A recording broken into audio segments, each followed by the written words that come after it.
DJ विकास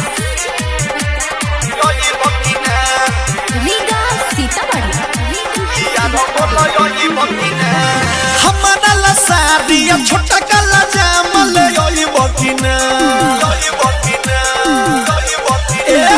हमारा लसारिया छोटा कला जामल योई बकिना होले योई बकिना तारा बेटा के बाटे छोटिया रोइया रो बोलो योई बकिना तारा छोटा के बाटे छोटिया रोइया रो बोलो योई बकिना हमारा लसारिया छोटा कला जामल योई बकिना होले योई बकिना तारा बेटा के बाटे छोटिया रोइया रो बोलो योई बकिना तोरा छोटा के बाटे छोटिया रोइया रो बोलो ओई बकिना Saurabh digital recording studio DJ Vikas छोटा के बाटे छोटिया रोइया रो बोलो Riga Sitamarhi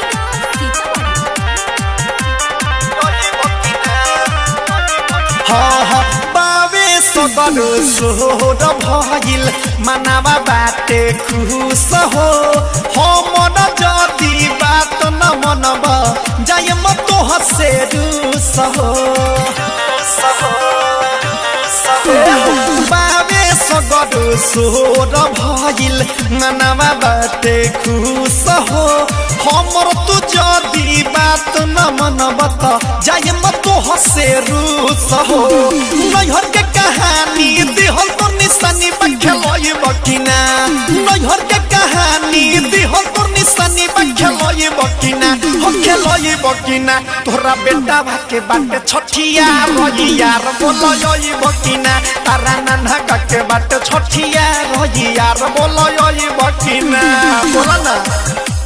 Saurabh digital recording studio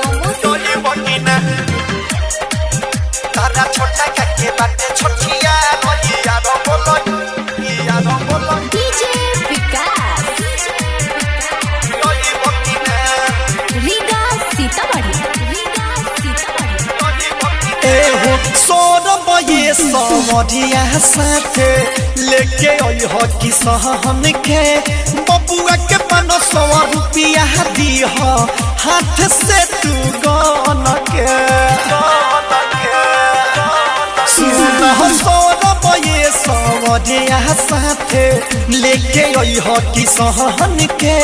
500 रुपया दी हो बबुआ के गन के रतन रतन समोर कहल पतिया भुलई बतना संदीप परदीप मोर कहल पतिया भुलई बतना हम भुलई बतना तोरा बेटा के बाटे छठिया रोइया रो बोलई बकिना तारा नाना के बाटे छठिया रोइया रो बोलई बकिना हमारा लसारिया बबुआ ला जामल होई बकिना हमारा लसारिया छोटा कला जामल होई बकिना होले होई बकिना तारा बेटा के बाटे छठिया रोइया रो बोलई बकिना तारा बेटा के बाटे छठिया रोइया रो बोलई बकिना।